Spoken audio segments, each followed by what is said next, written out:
اب جس کا اعمال نامہ اس کے داہنے ہاتھ میں دیا جائے گا وہ دوسروں سے کہے گا کہ لیجئے میرا نامہ اعمال پڑھیے، مجھے یقین تھا کہ مجھ کو میرا حساب کتاب ضرور ملے گا۔ بس وہ شخص من مانے عیش میں ہوگا، یعنی اونچے باغ میں جس کے میوے جھکے ہوئے ہوں گے۔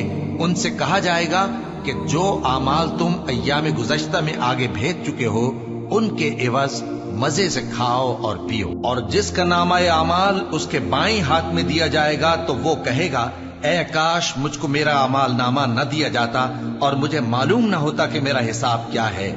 اے کاش موت میرا کام تمام کر چکی ہوتی، آج میرا مال میرے کچھ بھی کام نہ آیا، مجھ سے میرا اقتدار جاتا رہا۔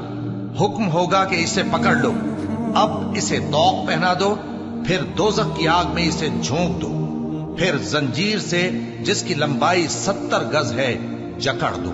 یہ نہ تو اللہ عظمت والے پر ایمان لاتا تھا اور نہ فقیر کے کھانا کھلانے کی ترغیب دیتا تھا، سو آج اس کا بھی یہاں کوئی دوست نہیں اور نہ اس کے لیے کوئی کھانا ہے سوائے زخموں کے دھون کے، جس کو گناہگاروں کے سوا کوئی نہیں کھائے گا۔